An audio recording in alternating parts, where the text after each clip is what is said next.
Everyone says the truth always comes to light. But what happens when a truth is so poisonous that revealing it becomes a crime itself? A grand estate, a flawless family, and an evening that was meant only for hospitality. But the moment the first scream echoed, it became clear this was not just a murder, it was a sinister conspiracy. And every thread of this scheme was darker than the night itself. Brentwood House stood like a silent sentinel, its towering facade bathed in the dying light of the sun, casting long shadows that whispered secrets of the past. The mansion was a masterpiece of understated grandeur, no gaudy embellishments, just smooth, polished stone and an air of quiet authority. The hedges were trimmed with military precision, the gravel driveway pristine, and the staff moved with the seamless efficiency of those who had long learned that their real duty was to remain unseen. Yet, beneath the stillness something else lingered, a tension, a hush in the air that did not belong. Miss Marlowe stepped out of the hired carriage, her gaze sweeping across the estate with the patience of one accustomed to observing before acting. Clad in a modest brown traveling coat, she was easy to overlook, easy to dismiss, a governess perhaps, or a distant relative included out of politeness. That suited her well. People rarely feared what they underestimated. At the entrance, a uniformed footman held the door open, his expression unreadable, though his grip on the handle was just a shade too tight. Inside, the scent of beeswax and fresh-cut roses drifted through the air, but something else wove through it, something less tangible. Anticipation. Lady Eleanor Brentwood stood at the center of the foyer, poised like a marble statue imbued with life. Her silver-threaded hair was swept into a perfect chignon, her posture impeccable, her gaze cold and assessing. She was a woman who had spent a lifetime ensuring that everything remained precisely as she dictated. Miss Marlowe, she greeted smoothly, her voice the polished edge of a blade. A pleasure, I'm sure. They shook hands. Lady Eleanor's grip was firm, decisive, the handshake of a woman who knew she was in control. Miss Marlowe returned a polite nod. Lovely house, she remarked. A pause. It has been in the family for generations. It was the kind of statement wealthy people made, and Miss Marlowe understood the unspoken meaning. And it will remain so, no matter what disasters may come. The foyer swelled with guests, coats whisked away by unseen hands as conversations hummed around them. Among the crowd was Charlotte, Lady Eleanor's daughter, a delicate young woman with the kind of beauty that made men want to shield her. She had inherited her mother's poise but none of her steel. A nervous smile flitted across her lips before she slipped away toward the ballroom, the soft whisper of her gown against the marble floor barely audible. Not far behind, Henry Ashcroft arrived with the effortless charm of a man who always seemed to be looking for a mirror. Tall, well-dressed, and possessing just enough rakishness to make him intriguing, he approached Lady Eleanor with a debonair bow before turning his attention to Charlotte. "Darling," he murmured. Charlotte beamed up at him, a picture of young love against the gilded opulence of Brentwood House. But Miss Marlowe didn't believe in perfect pictures. She noticed the subtle tension in Charlotte's fingers as they brushed against Henry's sleeve, the way his smile didn't quite reach his eyes, and almost imperceptible, the flicker of his gaze as it skimmed the room searching. The answer arrived in a rustle of silk, and the scent of expensive perfume. Clarissa Farrington knew how to make an entrance. She swept in like a storm, draped in a crimson gown that clung to her like sin, dark hair coiled high, every movement deliberate. A woman who enjoyed being noticed. She plucked a champagne glass from a passing servant without a glance, tilting just enough to ensure that Henry saw her first. His grip on Charlotte's hand tightened. Miss Marlowe sighed inwardly. The trouble with young people was that they always thought they were being subtle. Moving quietly through the room, she absorbed fragments of conversation like a sponge. The staff, if asked, would swear they never gossiped, but Miss Marlowe knew better. The trick was in listening between the words. Two footmen whispered near the entrance. "I swear I saw him in the East Wing last night." Impossible. She would never allow it. In the dining hall, a maid murmured to another as they adjusted the table settings. "She was crying again this morning. Not that anyone will say it aloud." A glance toward Charlotte. By the fireplace, Two gentlemen nursed their brandy, believing themselves out of earshot. She ought to marry a man who doesn't already have a collection. A chuckle. She's marrying his money, not his morals. Miss Marlowe tucked away each piece of information like cards in a deck. The evening stretched on, guests drifting through the grand halls, their polished shoes gliding over marble. The night was still far from its crescendo, but Miss Marlowe had seen enough to know this was no ordinary engagement party. There was a restlessness in the air, a quiet warning pressing against the edges of the gathering like a storm waiting to break. Silently, she slipped away from the crowd, moving down one of the lesser-used corridors. The atmosphere shifted here, the light dimmer, the silence deeper. Her sharp eyes flicked over the details. The subtle change in the dust where a door had recently been opened. The faint scent of something that did not belong. The servants' quarters were down this hall. So was the service entrance. But someone else had been here. This was not just a celebration. This was something else entirely. And Miss Marlowe intended to find out what. The wine cellar door creaked open, a sliver of darkness spilling into the dim corridor beyond. A shadow moved, swift, deliberate, then vanished around the corner. Miss Marlowe did not follow, not yet. Instead she smoothed down her coat, adjusted the angle of her hat, and allowed herself the barest hint of a smile. Something was very, very wrong at Brentwood House. And if there was one thing Miss Marlowe excelled at, it was setting things right. Brentwood House had always had a way of making people watch themselves. Every room a gallery, every movement a carefully rehearsed performance. Even now as the sun bled out behind the hills and the chandeliers cast their gilded glow, the guests moved like actors upon a grand invisible stage. Too much warmth, and one seemed dishonest; too little, and suspicion curled at the edges of polite conversation. Miss Marlowe stood near a set of carved walnut doors, neither fully in nor out of the drawing-room watching. It was what she did best. Clarissa Farrington did the opposite. She wanted to be seen. She swept across the room like a wisp of scarlet silk, trailing perfume and the quiet promise of trouble. Her gown was cut to perfection, just modest enough to remain within the bounds of propriety, just daring enough to make a statement. She laughed, a shade too intimately, at something Henry Ashcroft murmured, the kind of private joke that carried the weight of history. It was fleeting, just a brush of fingers, a glance too quick to catch, but it was there, and Miss Marlowe was not the only one who noticed. Charlotte Brentwood stood beside her mother, Lady Eleanor, hands clasped over the lace of her gown. She had seen the exchange, and she had swallowed whatever it made her feel. The Brentwood women did not allow their emotions to spill where others might glimpse them. Instead, Charlotte smiled, a bright, eager smile, the kind that declared everything was fine, absolutely fine. But her fingers curled just slightly against her skirts, betraying the truth. Miss Marlowe let the room come into sharper focus. The pieces were shifting, though none of the players realized it yet. A footman passed by, straight-backed, expressionless, but something about him was off. The uniform fit too perfectly, as though new. Miss Marlowe had spent enough time in houses like these to recognize a servant who belonged, and one who had learned only recently how to stand still. His eyes flickered toward Lady Eleanor. He was waiting for something.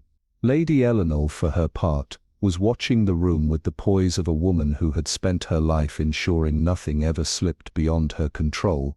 And yet as the footman moved closer, her grip tightened around the stem of her wineglass, a small reaction, but one Miss Marlowe did not miss. Lady Eleanor could endure feline social disgrace, and an entire ballroom of people she loathed without the slightest quiver of her composure. But now she was watching that footman, and not as a lady observes a servant. There was something else, a misplaced trust, or a betrayal waiting to unfold. Across the room, a letter sat abandoned on a polished side table, folded, but poorly. Someone had handled it too many times, their indecision smudged along the edges, unread, or reread too often. Miss Marlowe tucked the observation away. Every room had its whispers, its silences. The trick was knowing which ones mattered. The drawing room held the kind of wealth that did not need to announce itself. The marble fireplaces had warmed generations of Brentwoods. The oil portraits watched over secrets long buried. And yet, beneath the polished surface, unease slithered through the air. Lady Eleanor spoke with a diplomat's charm, but her gaze flickered, just once toward the side doors, as though waiting. Henry Ashcroft, ever the perfect fiancé, played his role well. He laughed at the right moments, held Charlotte's hand just tightly enough to make a statement. And yet, his gaze strayed, too often, too lingeringly, to Clarissa. Not a mistake, not an accident, Charlotte noticed. Her shoulders stiffened, the faintest fraction of tension creeping into her spine. The slow creeping realization of a woman who had just begun to understand that she might not be the most important person in the room. And Clarissa knew exactly what she was doing. Miss Marlowe turned her attention back to the footman. He had moved closer to Lady Eleanor, his steps precise, but hesitant. He did not meet her gaze directly, and she did not acknowledge him. And yet her grip tightened once more around her glass. A secret, then. Perhaps not a large one, but in houses like these, secrets had a way of growing teeth.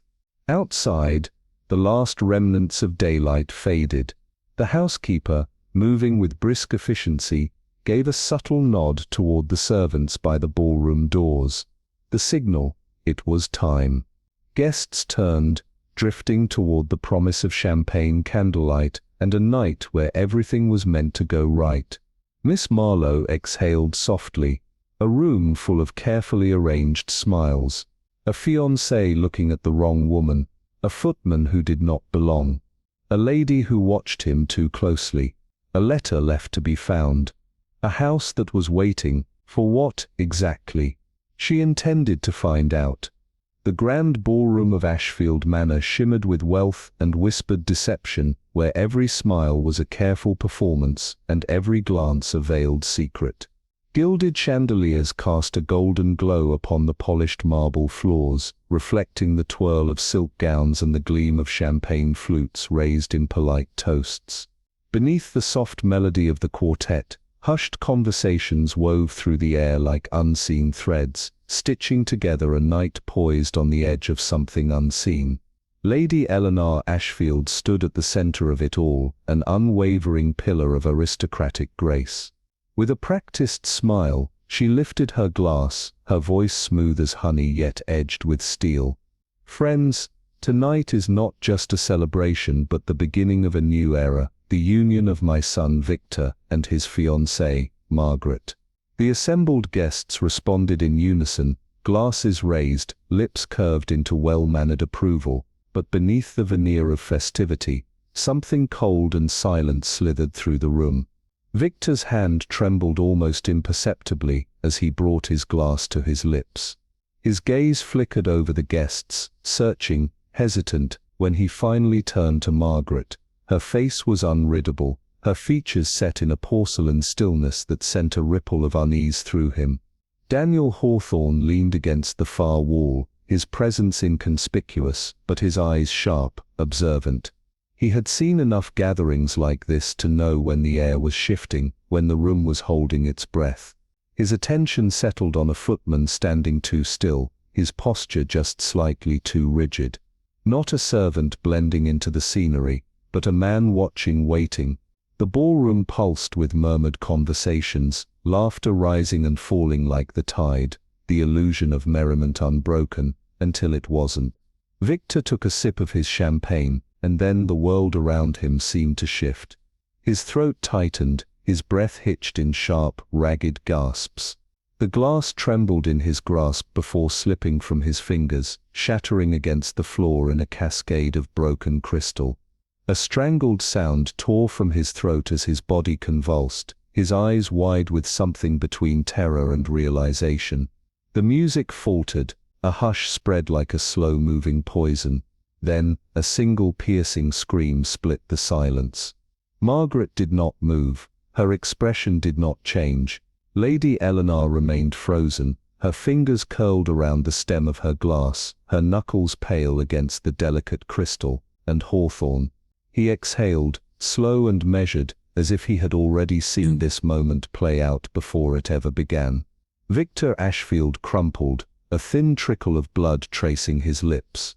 His body lay still among the glittering shards, and in that instant, the room no longer belonged to celebration, but to something far more dangerous. The past had come calling, and tonight was never about love. It was about secrets unraveling, one by one, under the weight of a truth no longer willing to be buried. The moment hung in the air, stretched thin like a thread about to snap. The ballroom of Ashfield Manor, once a glittering display of refinement and revelry, had turned into something far more sinister. The laughter had died, the music had ceased, and in its place was a silence so thick it pressed against the skin. Victor Ashfield lay sprawled upon the polished floor, his body unnervingly still, the shattered remnants of his champagne flute glinting beside him. His lips, parted slightly, had not screamed, had not even gasped in protest, and yet his life had already fled. Margaret stood frozen at his side, her fingers outstretched but unmoving, as if afraid to touch him, to confirm what was now undeniable. Across the room, Lady Eleanor's face was carved from ice, her expression betraying nothing but calculation. A single command cut through the stillness, sharp as the edge of a knife. "Doctor," she called, but even she knew it was too late. The man kneeling beside Victor pressed 2 fingers to his throat, exhaled, and gave the verdict the room had already sensed.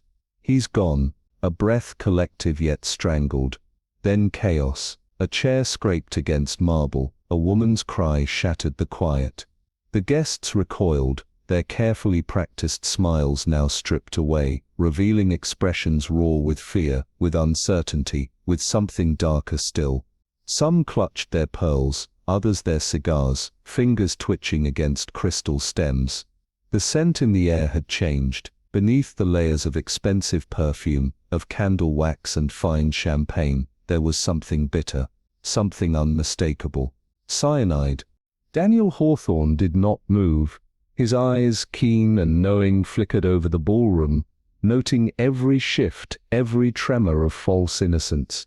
The butler stood motionless, his jaw tight, his hands curled at his sides, not in shock, but in something else. The maid near the doorway whispered urgently to a footman, who only shook his head, his gaze darting between the broken glass and the untouched flutes still resting on the silver tray. Someone had planned this. Someone had waited for this moment. Margaret had yet to move, yet to react, her face unreadable. Lady Eleanor standing beside her did not comfort her, did not even touch her arm. Her gaze, cold and razor-sharp, swept across the room, taking in the unfolding disaster with a mind already working several steps ahead. The guests had begun clustering into groups, hushed accusations already forming behind gloved hands. Poison, the word slithered through the air, whispered yet deafening. Hawthorne did not say it, but he had known it from the moment Victor's body had stiffened, from the way his fingers had twitched just once before falling still. It wasn't the kind of death that came suddenly, it was measured, precise. Someone in this room had held the vial, had poured the poison, had waited with steady hands, and now as the reality settled over the guests like a suffocating weight, Hawthorne watched the way their masks slipped. Clarissa Harrington stood near the back, her nails digging into the wood of a chair. She had been watching Victor all evening. Victor had been watching her too. Now she would not look at him. Instead her gaze lingered on Lady Eleanor. The authorities had been called. Eleanor's voice rang through the ballroom, not a plea, not a request, but an order. Until they arrive, no one will leave this room. Silence once again, a different kind this time, not shock, not grief, but the awareness that the game had changed. The music had stopped, the masks had begun to slip, and now the real performance was about to begin. The moment stretched taut, a fragile silence hanging in the air, like the last note of a forgotten melody. The body sprawled lifeless across the polished floor had been a man of status, wealth, and charm, until 5 minutes ago. Now Henry Blackwood was nothing but a still form, his glass shattered, his final breath lingering like a ghost in the suffocating hush of the ballroom. But it wasn't the body that intrigued Eleanor Langley, it was the glass. The way the liquid had caught the light before he drank, the faintest shimmer of something that shouldn't have been there. A trick of the eye? No, she had seen it. And then there was the scent, almost masked by the opulence of perfume and candle wax, yet distinct enough to send a whisper of recognition through her thoughts.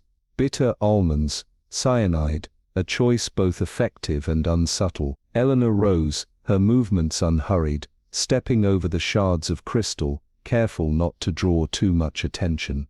The champagne stain had spread, an elegant arc seeping into the velvet carpet, a stain that would never fully come out. How fitting. Across the room, the butler, Mr. Avery, moved stiffly, his hands clenched as he collected the broken pieces, but not before hesitating, just for a second too long. "A tell. Nasty business," Eleanor murmured. Mr. Avery flinched. "Yes, ma'am, terrible." His voice was smooth, but his fingers trembled ever so slightly as they reached for the remnants of the glass. Eleanor followed his gaze to the tray, where untouched glasses still stood, identical except for the one now lying in fragments, and yet, only one had been poisoned, which meant something. A choice had been made. Which glass was his? She asked, her tone light, almost casual. The butler hesitated. "A beat too long." "That one, ma'am," he finally said, exhaling as if releasing a burden. Eleanor noted the delay, the way his fingers twitched, but she said nothing. Not yet. From across the room, Lady Astor watched her, expression unreadable. "You have a habit of asking questions, Miss Langley," she said. "I do," Eleanor replied, meeting her gaze without flinching. "And do you have a habit of finding answers?" Eleanor allowed herself a small knowing smile. Occasionally, the doors opened then, the constables stepping in with the air of men who disliked being called to grand estates for unpleasant matters. The lead officer, a broad-shouldered man with a permanent scowl, let his gaze sweep the room before settling on Lady Astor. "I'm afraid this is no longer a party," he said. Eleanor exhaled softly. No, she thought. The real game was only just beginning. An hour later, the grandeur of the ballroom had been replaced with something colder, heavier. The music had stopped, the guests had thinned, but those who remained were either too curious or too clever to leave. The ones worth watching. The constables had taken control, their presence a firm reminder that no one would be slipping away quietly. Not before questions were answered. Eleanor found Mr. Avery near the service entrance, rolling his sleeves down with rigid precision. His usual composed demeanor was fraying at the edges. "Busy evening," she remarked. He barely glanced at her. "That would be one way of putting it, ma'am. I expect the police have asked about the champagne." "They have." He adjusted his cuffs, eyes carefully neutral. "And I told them the same thing I'll tell you. I poured each glass myself from the same bottles." Eleanor let the words settle between them before asking, "And which bottle was his poured from?" A flicker of hesitation, barely a second, but enough. "There was a mix-up," he admitted, voice lower now. "One bottle went missing before the toast." Eleanor tilted her head. "Missing? I set them out in the hall, stepped away for a minute or two maybe. When I returned, one bottle wasn't where I'd left it. I assumed a footman had moved it, so I continued serving. And you're only remembering this now?" His jaw tightened. "It wasn't important at the time. Now it is." He exhaled sharply. "Yes." His fingers twitched again, his gaze flicking just once toward the ballroom, as if expecting to be summoned. The man was rattled, whether from guilt or simply the proximity to murder, Eleanor couldn't yet tell. "One last thing," she said. "When his glass shattered, did you notice anything odd?" Mr. Avery swallowed. "Oh, I know, ma'am. A lie, or at least not the full truth." Eleanor let him go anyway. If he was hiding something, it would come out soon enough. The study was off limits, but that had never stopped her before. Beneath the dim flickering glow of candlelight, Eleanor slipped into Lady Winterbourne's private study, with a grace that made her presence seem inevitable, rather than intrusive. Officially she was here to check on Isabella, the fragile young heiress who had collapsed upstairs in a dramatic faint, but Eleanor knew better than to believe in coincidences, especially when murder was involved. The air in the room was still, carrying the faint scent of lavender, ink and old paper. Everything in Lady Winterbourne's world was precise, controlled, measured, a place for everything, and everything in its place, except for one thing. Eleanor's sharp gaze locked onto it instantly, a single folded note, wedged too deliberately between sheets of blotting paper, as if someone had wanted it found but only by the right person. She plucked it free, the parchment crisp beneath her fingertips, and unfolded it with care. The handwriting was steady, but too careful, as if the writer had been consciously restraining their natural script. "He doesn't deserve this family. If you won't stop him, I will." The ink was slightly smudged, but the intent behind the words was crystal clear. No date, no signature, but one word stood out. I, not we, not they, just I. A personal vendetta, a decision already made. The floorboards creaked ever so slightly, and Eleanor turned just in time to see Isabella standing in the doorway, her fingers curled tightly around the folds of her silk gown. She was pale, her face drawn, her breathing shallow, frightened, but of what? "What are you doing in here?" Isabella's voice was quiet, but edged with something more than mere curiosity. Eleanor noted the way her eyes flickered, just for a second, toward the desk, before forcing themselves back onto Eleanor. She knew something. Eleanor offered her a small knowing smile. "Just thinking." Isabella swallowed, her throat bobbing as she hesitated. "You think my mother—" The words caught in her throat before she could finish them. Eleanor tilted her head slightly, watching the war play out behind Isabella's eyes. Fear, doubt, perhaps guilt. She didn't answer. She didn't need to. Silence had its own weight, and Isabella's inability to finish her sentence was answer enough. Without another word, Eleanor stepped past her, moving down the grand staircase as the distant murmur of hushed conversations slithered through the ballroom below. The guests, now stripped of their polite social facades, had dissolved into tight-knit clusters, whispering and dissecting the night's events with morbid fascination. The butler's nervous slip, the missing champagne bottle, the unsigned note. It all meant something, but it wasn't enough. Not yet. Eleanor had learned long ago that the truth rarely sat in the center of the stage. It lingered in the shadows, tucked away in forgotten places, waiting to be seen by those who knew where to look.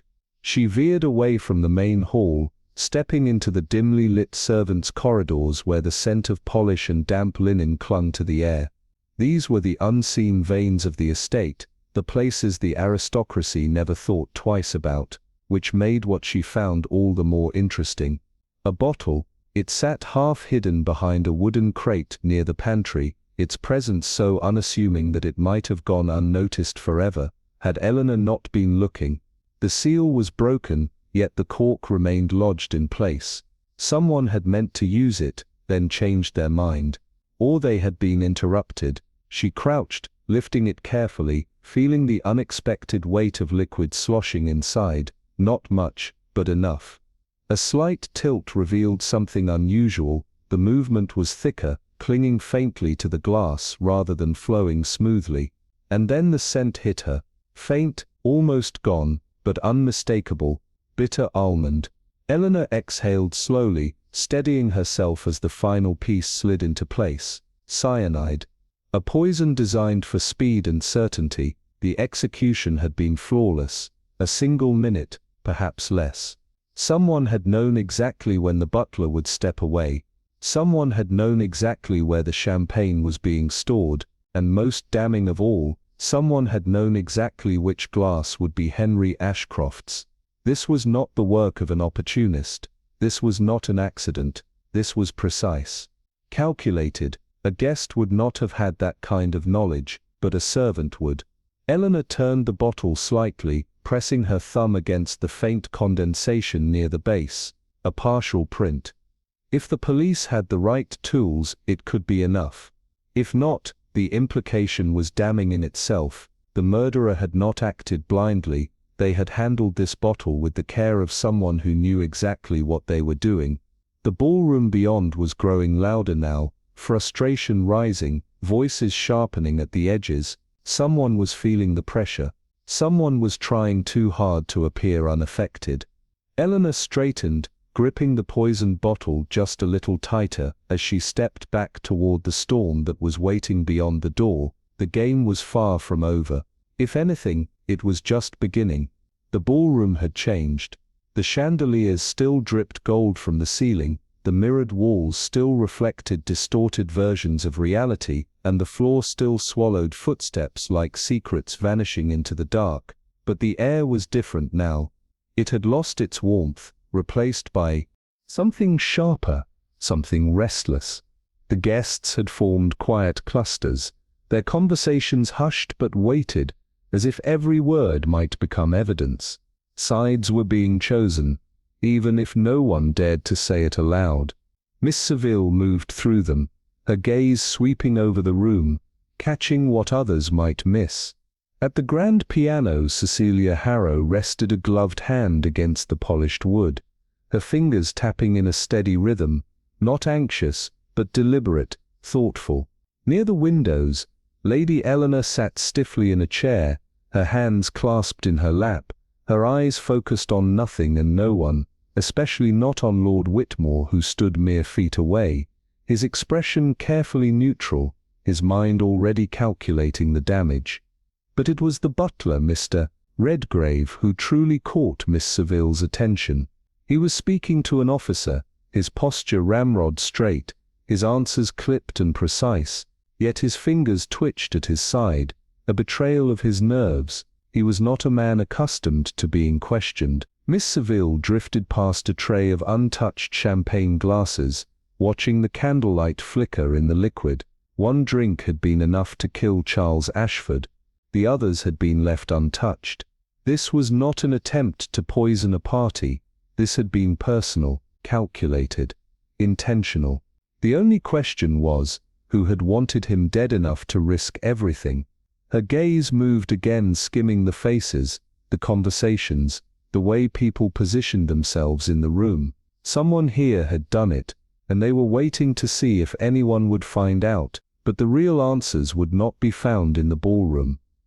Miss Saville slipped through the servants' corridor, where the scent of polish and damp linen hung heavy in the air. Here, behind the elegance of the estate, the true conversations unfolded, not the poised and calculated exchanges of the gentry, but whispers spoken over scullery sinks and between passing trays. The household staff were not merely unseen figures, they were observers, witnesses to things their masters thought invisible, and when someone like Miss Saville knew the right questions to ask, they talked.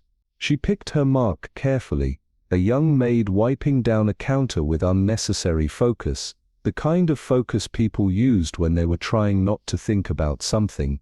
"Strange night," Miss Saville murmured, keeping her tone light. The girl startled, nearly knocking over a water jug. "Oh yes, ma'am. Very strange." Miss Saville leaned in slightly. "I imagine you see quite a bit in a house like this." The maid's fingers clenched tighter around her cloth. I don't know anything about—" "Of course not," Miss Saville interrupted smoothly, her voice gentle. "But sometimes people hear things they weren't meant to." A flicker of hesitation, a glance toward the head cook, who was barking orders at a footman. Then the maid whispered, "I heard something earlier." Miss Saville waited, letting the silence do the coaxing. The girl swallowed. "Miss Harrow." She was arguing with someone in the side corridor. Miss Saville tilted her head slightly. "Before or after the Before," the maid said quickly. Maybe half an hour before. Did you see who she was speaking to? A hesitation. No, ma'am. But she sounded upset, almost desperate. Miss Saville nodded, as if the answer was of little interest, though it very much was. Cecilia Harrow had been too calm this evening, too measured for someone who had just watched a man die in front of her. Perhaps that was simply her nature, or perhaps it wasn't. She changed tactics. And Mr. Redgrave, she said casually. He's been with the family a long time, hasn't he? The maid nodded. Oh yes, very proper, very strict, methodical. Yes, ma'am. He never forgets a thing. That was interesting, because Mr. Redgrave had forgotten quite a lot tonight. Miss Saville patted the girl's hand lightly, thanked her, and moved on. She found Mr. Redgrave, near the side entrance, speaking in low tones to one of the constables. His expression was carefully composed, his demeanor professional, but his fingers twitched at his sides. Miss Saville waited until the officer left before stepping forward. Mr. Redgrave. He turned slightly. Miss Saville, you seem troubled. I believe that would be an appropriate reaction to a guest dropping dead at dinner, ma'am. She smiled thinly. Quite. She let the silence stretch just long enough for discomfort to creep in before she spoke again. You told me earlier that a bottle of champagne went missing before the toast, that you assumed it had been misplaced. Yes, ma'am. But that's not true, is it? His jaw tightened just slightly. I don't know what you mean. Oh, I think you do. She let her gaze drop just for a second to his fingers. Still, no more twitching. He was holding himself rigid now. That in itself was an answer. Miss Saville let the tension simmer between them for a moment longer before she finally said, very softly, you knew. A muscle in his jaw twitched. Knew what, ma'am? That the glass wasn't meant for Charles Ashford. He inhaled sharply, just a fraction too slow. I don't, but the real question, Mr. Redgrave, she continued, her voice barely above a whisper, is whether you switched the glasses to protect someone, or to frame them. His silence was deafening. The ballroom, bathed in golden light, no longer held the warmth of celebration. It had turned into something else entirely, a place where whispers carried weight, and every glance held suspicion. The mirrored walls reflected the tension, refracting it back onto the assembled guests who stood in careful clusters, their alliances forming even before they realized it. The air was thick with something unseen, a charge that Miss Vesper could feel beneath her skin as she moved through the crowd, eyes sharp, ears keen. Near the grand piano, Eleanor Barlow rested one delicate hand on its polished surface, her fingers tapping in a measured rhythmic pattern, not anxious, but calculating. By the far window Mr. Ashford stood with his back to the room, a picture of forced nonchalance, though his rigid posture betrayed him. Lady Winslow, poised as ever, held a glass of untouched champagne, her grip just a fraction too tight, the tendons in her wrist taut, and near the entrance, Mr. Harrow, the butler whose impeccable memory had faltered at a most inconvenient time, was in hushed conversation with a constable, his voice clipped, his fingers twitching at his side. Miss Vesper drifted to the drinks table, her gaze lingering on the flickering candlelight reflected in the crystal goblets. One sip had been enough to send Mr. Lennox into a fatal collapse, and yet the rest remained untouched. This had not been an indiscriminate attempt at poisoning. This had been deliberate, calculated, personal. She lifted her eyes, scanning the room, studying faces, body language, the careful veneer of composure beginning to crack. Someone here had done it, and they were waiting, watching to see if anyone would put the pieces together. But the ballroom was for performance.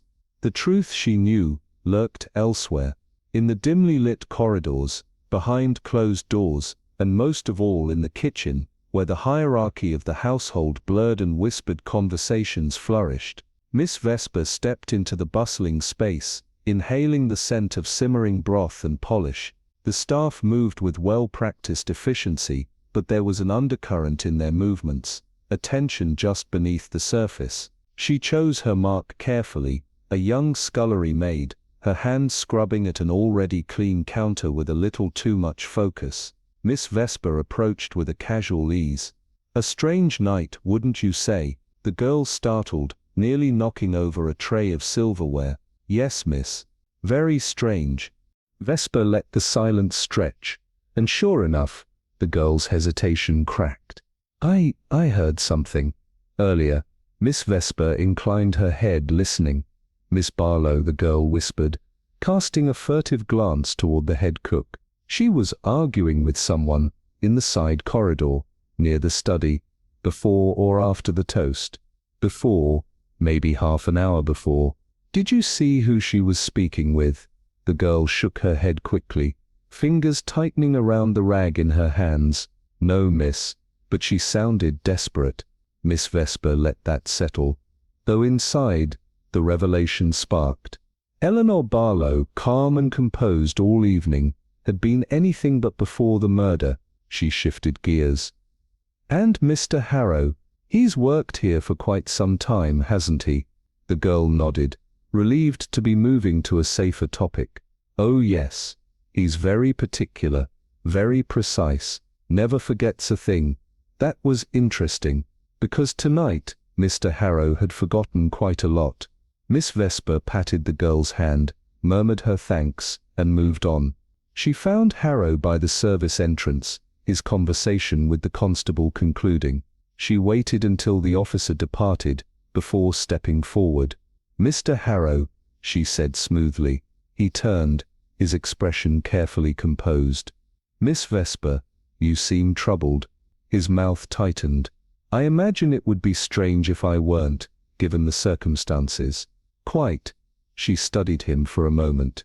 Earlier you mentioned a bottle of champagne had gone missing before the toast. You assumed it had been taken to the ballroom. Yes. And yet, she mused, tilting her head, you poured the glasses yourself. I did. That's odd, then, she said lightly. If you believed the bottle had already been moved to the ballroom, why didn't you notice when it was returned? A pause. Small things mattered, Mr. Harrow recovered quickly. I must have overlooked it. And yet, she countered, you never forget things. His jaw twitched. Miss Vesper let the silence linger, let him feel the weight of his own contradiction. Then, as if the conversation meant little, she exhaled softly. Of course, these nights can be such a blur, can't they? She turned away before he could respond, her mind racing. A missing bottle, a desperate argument, a man who never forgot things suddenly slipping up. Nothing was quite as it seemed, and she was getting closer to uncovering why. Later, in the dim solitude of the drawing room, the atmosphere had changed. The fire in the hearth flickered weakly, casting long shadows against the panelled walls. Charlotte Alden sat rigidly on a velvet settee, hands clenched in her lap, her eyes rimmed with the quiet remains of tears. Not the kind that sought attention, but the kind that hollowed a person from the inside out. Miss Vesper sat opposite, the untouched teacup before her nothing more than a prop. This moment was for listening. He lied to me, Charlotte said, her voice barely above a whisper. Mr. Lennox, Charlotte exhaled sharply. I knew in a way, not at first, but later. After we were engaged, her fingers twisted the fabric of her dress. He was unreachable at odd times, his excuses were too practiced, her voice turned brittle. And then I saw them. Vesper remained silent, allowing her to fill the space. Clarissa, Charlotte breathed. With him. I came back early from London one evening. He was supposed to be away on business, but he wasn't. He was here. With her. You walked in on them? Charlotte shook her head. No. I saw them from the terrace. Her breath hitched. He was holding her hand, speaking to her the way he used to speak to me. And then she laughed, and I knew. Miss Vesper studied her. Did you confront him? Charlotte's smile was brittle. I asked about her that night. He said she was a friend, that I was being ridiculous. A sharp exhale. I wanted to believe him. I truly did. Her hands trembled slightly. Did Clarissa know that you knew? Charlotte hesitated. I never said anything, but she must have suspected.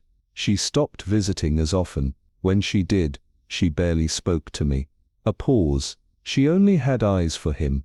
Miss Vesper set her teacup down with a soft clink. Henry Lennox is dead, she said, the bluntness making Charlotte flinch. Leaning forward, her gaze sharp, she asked, "Tell me, Charlotte, do you believe Clarissa was in love with him?" Charlotte's expression twisted into something unreadable. "I think she liked the idea of him." Vesper nodded slowly, absorbing the answer. Later, as she walked the quiet halls, the weight of the night settled over her. The house felt different now, quieter, but not peaceful. It was the quiet that followed a storm, when the debris had yet to settle, when the true damage was still being assessed.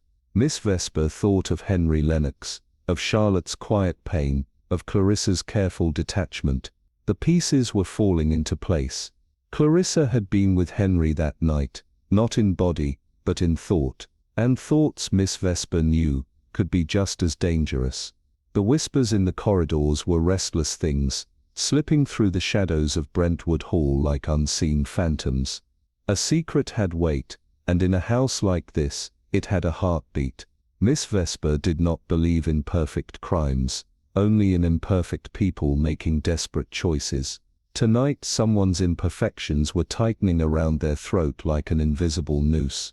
The kitchen was a world apart from the grandeur of the main house, hot, alive with movement, filled with the rhythmic clatter of knives, the low murmur of voices, and the scent of freshly baked bread, mingling with something less tangible, fear. She moved unnoticed, her presence a quiet spectre in the corner, as servants spoke in hushed tones, words slipping between them like contraband. "I saw her," the younger maid whispered near the pantry, her fingers late last night. She wasn't supposed to be there. The footman leaned in, feigning disinterest, but listening intently. "Where?" A pause, a flicker of uncertainty. "The library." The older woman scoffed. "And that means what?" She was reading something, not just any book, something from the restricted collection. She looked frantic. The silence that followed was thick. Miss Vesper adjusted her gloves, letting the weight of their unease settle before she spoke. "Thank you," she said lightly, as if she had heard nothing of consequence, and left them to wonder what secrets they had just given away. The library was empty when she entered, the fire low, the air still. She moved to the large mahogany desk, running her gloved fingers over its polished surface. The note she had found earlier was folded in her pocket, its words heavy in her mind. "He must not marry her. If you won't stop it, I will." At first she had thought it a threat, but now with whispers of a hidden pregnancy, and the weight of inheritance law hanging in the air, it read differently. It wasn't a threat, it was an act of misdirection. Someone wanted suspicion to land on Lady Ashford. Someone who had a reason to ensure Henry Ashford never reached the altar. Someone who had a far more personal stake in his fate. She let the thought settle, the pieces shifting into place, like a puzzle she had been unknowingly assembling all evening.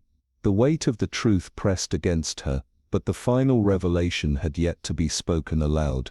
The main hall was still alive with murmurs when she emerged. Guilt and curiosity moved between the guests like an unseen current, each person holding their breath, waiting for the storm they sensed on the horizon. She found Lady Ashford near the window, the candlelight flickering against the sharp angles of her face. "It's time," Miss Vesper said. The woman's gaze narrowed. "For what?" Miss Vesper smiled, but there was no warmth in it. "For answers."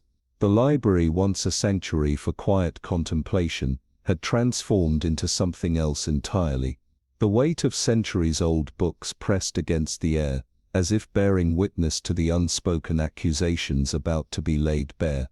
Miss Vesper arranged the seating with a meticulous hand, placing each person as if on a chessboard, opposing sides, uncertain allies, and the ones still hiding behind their pawns. Lady Ashford sat near the fireplace, her posture unyielding, but her fingers betrayed her, tightening against the armrest. Charlotte was beside her, hands folded in her lap, her expression carefully blank, though her eyes flickered with something unreadable. Clarissa Farnham stood near the bookshelf, pretending to read the titles, but turning no pages. The butler, Mr. Harrow, lingered near the door, his body positioned as if considering an escape, and in the center of it all, the truth lay waiting, like a blade hidden beneath velvet. The pieces had been set. Now it was time to see who would move first.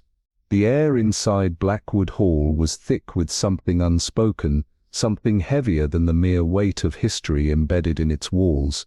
The guests lingered at the edges of the grand drawing-room, caught between an undeniable curiosity and the gnawing instinct to leave before the inevitable storm arrived. The slow, deliberate ticking of the grandfather clock filled the silence, marking time as if counting down to an inescapable revelation. Miss Lillian Dawn sat at the center of it all, poised, unmoved, her gloved fingers resting lightly on the armrest of her chair.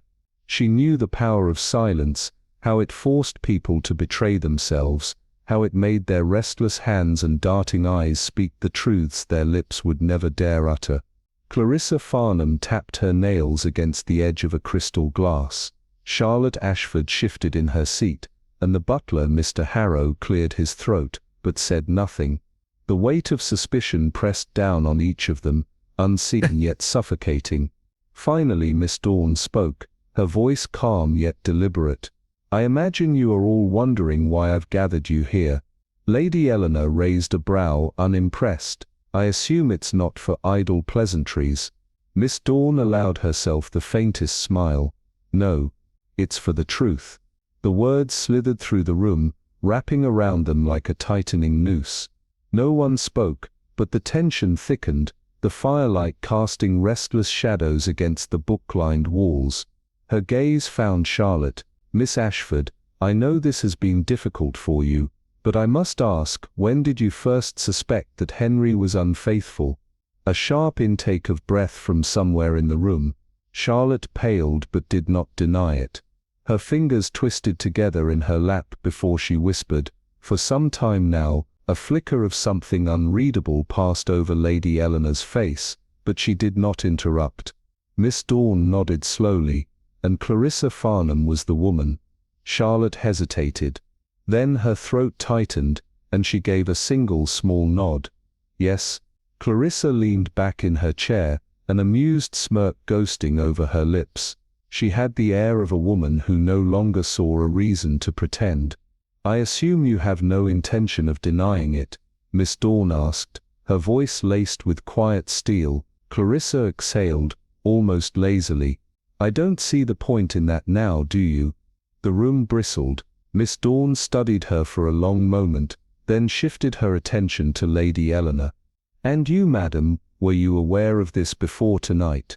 Lady Eleanor's expression remained composed, but something cold flickered in her gaze. "I suspected. And what did you intend to do about it?"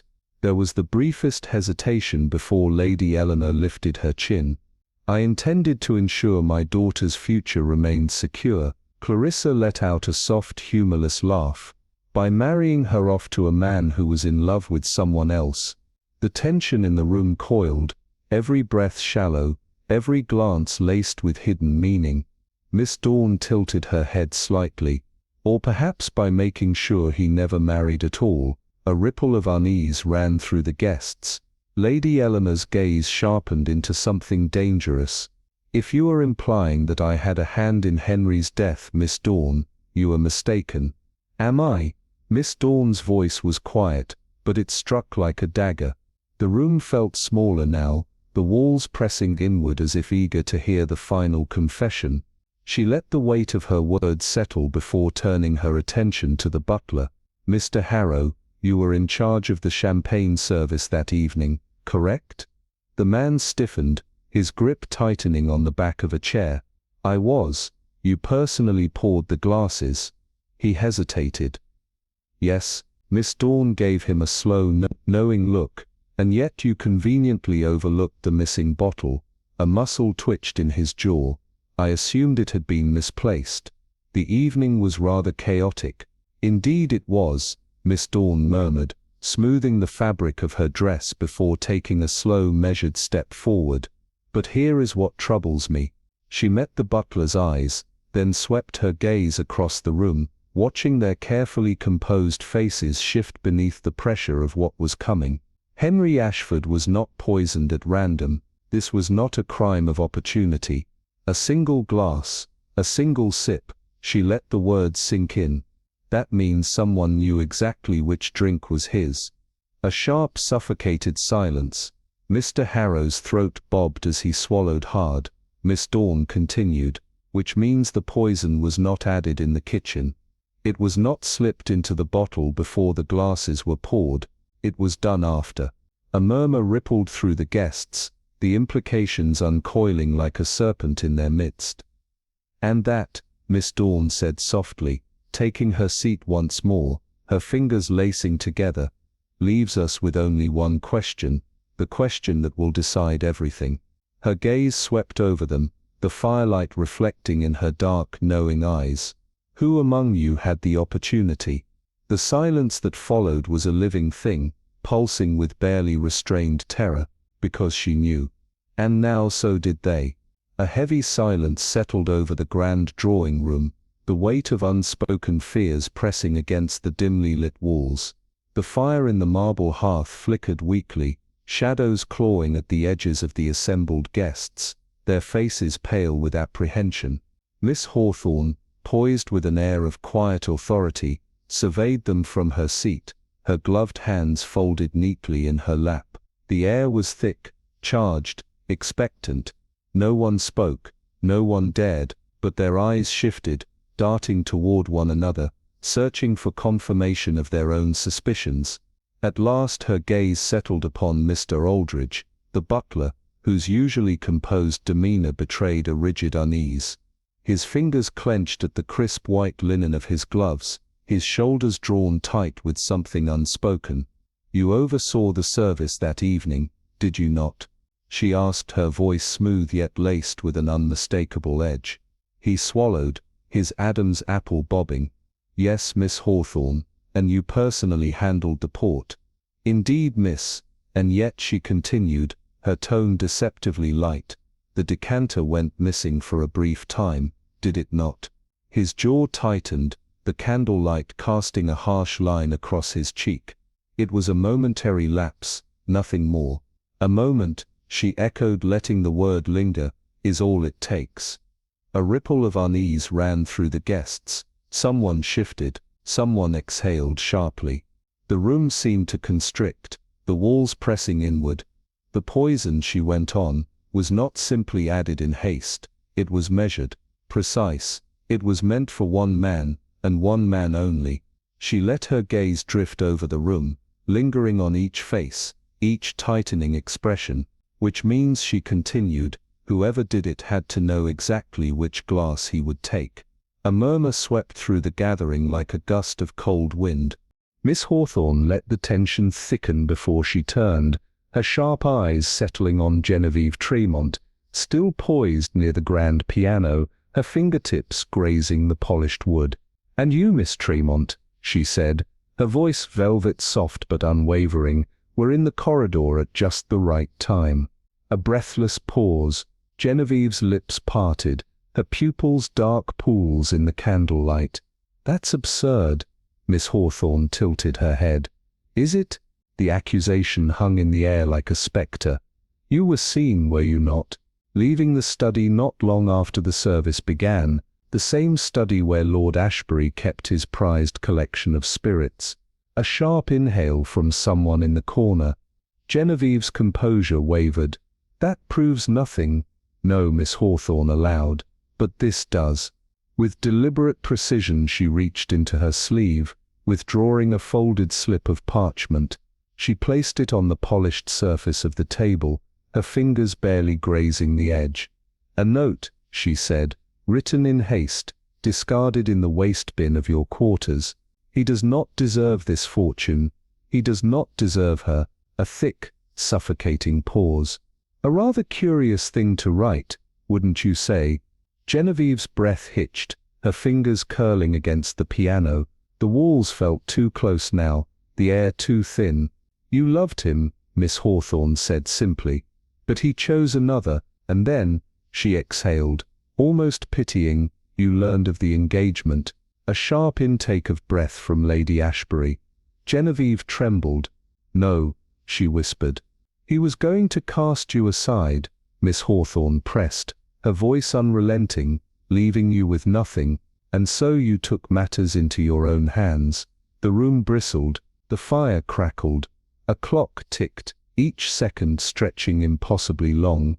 You poisoned him, Miss Tremont, Miss Hawthorne declared, final and cold, and now the game is over. The silence that followed was deafening. Genevieve's breath came in shallow gasps. Her eyes darted, searching for an escape, but there was none. The truth had caught up to her at last. The fire burned low in the grand parlor, casting flickering shadows on the velvet drapes, the polished mahogany, and the silent faces gathered in forced composure. The scent of expensive perfume mixed with the fading traces of cognac, but beneath the surface of civility lay something darker, a current of unease winding through the room like smoke. Miss Lennox exhaled softly, her gloved fingers tapping lightly against the rim of her untouched glass. The second glass from the left, she murmured, her voice smooth but edged with quiet steel. You ensured that one belonged to Lord Everley. Across the room, Eleanor Fairfax remained poised, but something in her gaze sharpened, calculating. And if I did, she countered, a faint smile playing at the corner of her lips. You have no proof. Miss Lennox allowed herself the smallest of smiles, slow and deliberate. But I do. The silence pressed in thick and heavy.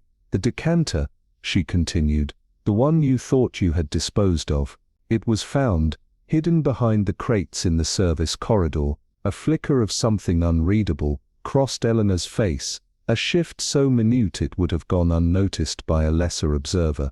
Miss Lennox was not one. You were rushed, she said evenly, and in your haste you left behind a partial fingerprint. A subtle, almost imperceptible tension settled into Eleanor's shoulders. The weight in the room changed, as if the walls themselves were pressing inward. Miss Lennox leaned forward slightly, her tone conversational but unwavering. It is clear to me, Miss Fairfax, that you orchestrated this tragedy with precision. You waited until the moment was right, when the servants were distracted, when the conversation was lively enough to mask your movements. A slip of poison, a subtle tilt of the wrist, and it was done. The words hung in the air, and for a moment no one breathed. Then slowly, Eleanor tilted her head, and the mask began to slip. A soft, bitter laugh escaped her lips. He deserved worse, she whispered, her voice almost wistful. A sharp gasp from Lady Wren, a shuddering breath from young Charlotte. The detective in the corner did not move, but his gaze had hardened. Eleanor's smile remained, but the edges of it had begun to fray. You always were meticulous, Miss Lennox, she murmured. I should have known you would see through it all. Miss Lennox watched her carefully. You knew, she said softly. From the very beginning, you knew he would never choose you. Eleanor's fingers curled slightly against the polished wood of the chair. He humiliated me, she admitted, her voice now stripped of its earlier amusement. He used me, discarded me like I was nothing, and when I confronted him, her breath hitched, a whisper of something raw slipping through. He laughed. Her voice turned cold. He laughed.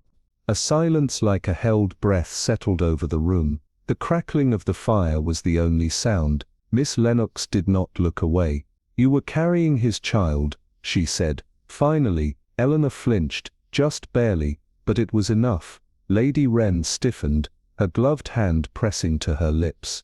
Charlotte's face drained of color. A slow, reluctant exhale escaped Eleanor's lips. I suppose there's no point in denying it now. Her voice was quieter, lacking the sharp defiance from before. No, Miss Lennox agreed. There isn't. Eleanor's gaze flickered around the room, at the wide, stunned eyes, at the barely concealed horror on the faces of those who once called her friend. Then slowly, she exhaled and sat back, a wry, almost resigned smile tugging at her lips. Ah, she murmured, at least I'll be remembered. And with that the final act came to a close. A cold hush settled over the grand drawing room, the fire's dying embers casting faint, restless shadows against the carved wooden walls. Eleanor Fairfax stood unmoving, her breath measured, her fingers tightening against the polished surface of the chair's armrests. The moment stretched, thick with unsaid words, the weight of inevitability pressing against the walls. Across from her, Miss Lennox did not waver.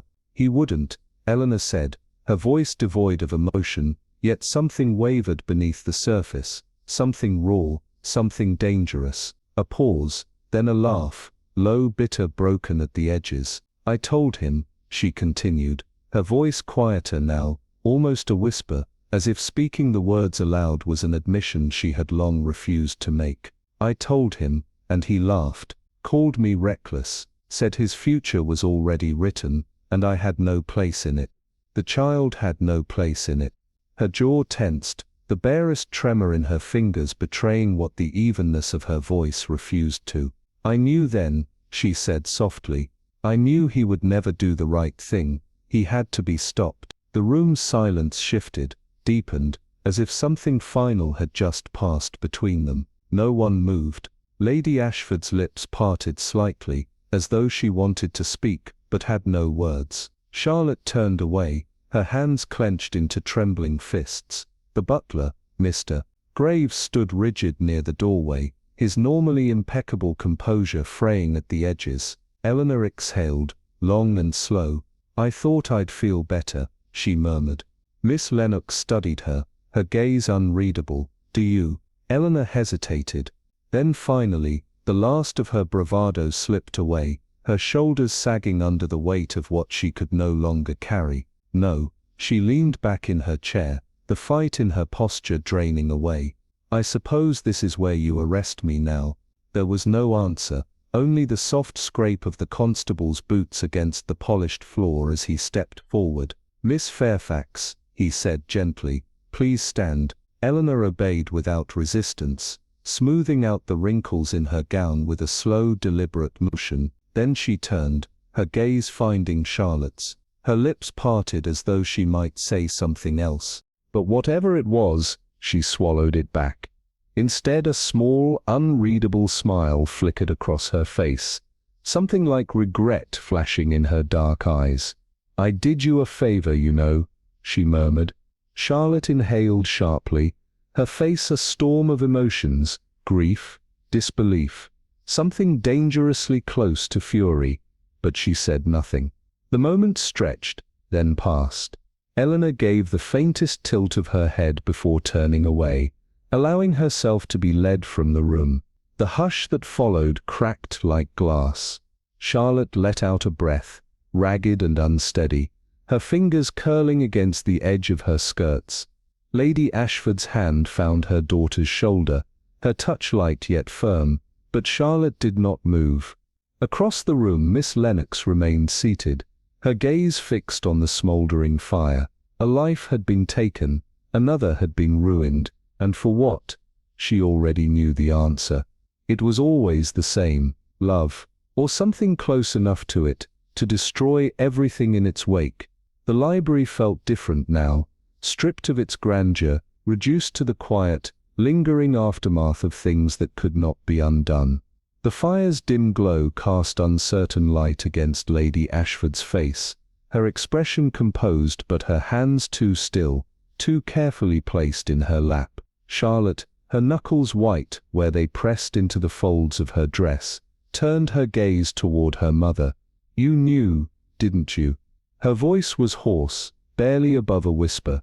Lady Ashford did not move. I suspected, she admitted. Charlotte let out a sharp, hollow laugh, but there was no humor in it, only disbelief, raw and unfiltered. You suspected, she repeated, as though testing the words, weighing them in her hands and finding them unbearable. Lady Ashford inhaled deeply, the slightest tremor in her fingers betraying the steel in her voice. And what would you have had me do? Charlotte looked at her then, her gaze filled with something wounded, something final. Anything. The silence that followed was deafening. Miss Lennox did not speak. There was nothing to say that would make the distance between mother and daughter any smaller. Instead, her gaze flickered toward Mr. Graves, the butler standing near the doorway, his usual flawless posture slumped. He had served this family for years, knew its every secret, and tonight he had nearly taken the fall for one. His voice was rough when he spoke. "I should have noticed the switch in the champagne." He shook his head. "I should have—" "No one expects to oversee murder, Mr. Graves," Miss Lennox said evenly. He met her gaze, tired, resigned. "Perhaps not." Near the entrance, one of the maids lingered, twisting the hem of her apron between pale fingers. She had been the first to whisper of Eleanor, the first to suggest there was more to her presence in the house than idle flirtation. Now she only looked small, lost. "I never thought she would." She trailed off, her voice cracking under the weight of it all. No one corrected her, no one could. The fire burned low, its embers fading, and in the hollow quiet left behind, the echoes of what had been done remained. And so it stood, the grand halls of Ashbourne Manor, untouched by time yet forever altered by the events of the night. The chandeliers, still glowing dimly, seemed to cast more shadows than light, their brilliance unable to chase away the darkness that had settled in every corner. Eleanor Braithwaite sat rigid in her chair, fingers laced too tightly in her lap, her expression carved from stone, but her eyes betraying the storm within. The fire before her crackled, its warmth failing to reach the cold dread seeping into the room's very walls. Beside her, Lord Hensley exhaled, his posture stiff, his glass of untouched brandy trembling slightly in his grip. Across from them, the constable shifted, boots scraping against the marble, as he let the weight of silence settle between them. "He's dead, then," Eleanor murmured at last, voice smooth but hollow. The words held no shock, only grim finality. The constable nodded. "Poison, most likely, the wine. It appears the bottle was tampered with." The clock on the mantel chimed once, a heavy sound that seemed to underscore the irreversibility of the moment. A sharp breath was drawn, Lady Margaret's fingers curling into the fabric of her dress. Then, it was deliberate. It was not a question. Eleanor's gaze flicked to her, assessing, unreadable. "Nothing happens in this house by accident," she said simply. The implication hung in the air like fog, thick, cloying. Somewhere down the hall, a door creaked open, then shut. Footsteps echoed, slow, deliberate. When the figure emerged from the shadows, the room seemed to still. Victoria. Her dress was immaculate, as always, but her expression was unreadable, her lips just slightly parted, as though she had yet to form the words she wanted to speak. And then, at last she did. "You should know," she said softly, stepping further into the firelight. "He told me something before he died." The room bristled. Eleanor's fingers twitched against the velvet of her gown, but she said nothing, waiting. "He said he knew," Victoria continued, eyes locked on her mother's. "Knew what?" Lord Hensley asked, though his voice lacked curiosity. It was dread that curled in his throat. Victoria swallowed. "About the affair."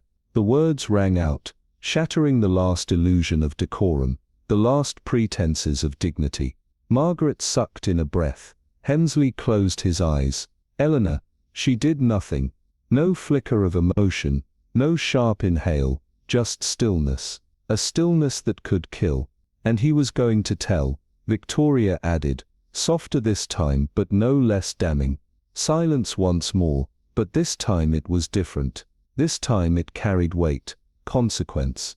"That's why he was killed, isn't it?" She pressed, stepping forward. "To protect you." It was not a question, and Eleanor at last let out a slow, measured breath. "You assume too much," she said, her voice quiet but razor-sharp. "And yet," Victoria countered, "you do not deny it." A chill swept the room. The constable shifted. The fire crackled. And then, the final blow. Victoria turned to Margaret, her voice barely above a whisper. "It wasn't just an affair," she murmured. "It was a child." Margaret paled. "No," she whispered. That's not. But the truth was already settling, sinking into the bones of the house itself, the weight of it pressed down, inescapable. Victoria lifted her chin. And now, because of it, a man is dead. Eleanor's lips parted, but no words came. And in that moment, for the first time in her life, she looked afraid. The clock chimed again, midnight. The night was over, but the consequences, they had only just begun. Miss Ellery lingered at the entrance of Ashbourne Hall, her coat fastened tightly against the crisp morning air. The heavy wooden doors loomed behind her, their weight a testament to the centuries of secrets they had shielded. At her feet, a small traveling bag rested, its contents packed with the efficiency of someone who knew how to leave things behind. Down the long gravel drive, a sleek black motorcar disappeared beyond the tree line, carrying away the last of the unfortunate guests retreating from the wreckage of the night. A few remained, their voices hushed, their words empty, as though politeness alone could erase the ruin left in the wake of what had been uncovered. Lady Eleanor stood just beyond the doorway, her face composed, her gloved hands resting lightly against her sides. The weight she carried did not show, not in the stiff set of her shoulders, nor in the measured way she exhaled, but Miss Ellery knew it was there. Grief did not always announce itself in sobs and broken voices. Sometimes, it stood silent, unmoving, unyielding. "You'll manage," Miss Ellery murmured, tilting her head slightly. Lady Eleanor's lips barely moved. "I always do." A pause. Then quieter, almost an afterthought. "Thank you." Miss Ellery nodded, a silent understanding passing between them, an agreement neither would ever put into words. She lifted her bag, descending the steps, the gravel crunching softly beneath her boots. Behind her the house remained, a towering thing of stone and whispers, watching her departure with its many unblinking windows. But even as she walked away, something gnawed at her. Not everything had been resolved. Clarissa had confessed, yes, but confessions did not always equal truth. The questions still lingered, small sharp things that would not be so easily ignored. The child, if there ever was one, the true nature of Henry's dealings, and the diary she had found in the library's hidden compartment, its pages filled with words that had yet to be spoken aloud. Ahead, the garden stretched into the distance, shrouded in the soft glow of early light. The hedges, still trimmed to perfection, seemed different now, less a symbol of order, more a reminder of how easily things could be hidden. A single rosebush stood by the path, its petals still wet with morning dew, its thorns glinting in the pale sunlight. Miss Ellery reached out, brushing her fingertips against the stem. Delicate, dangerous.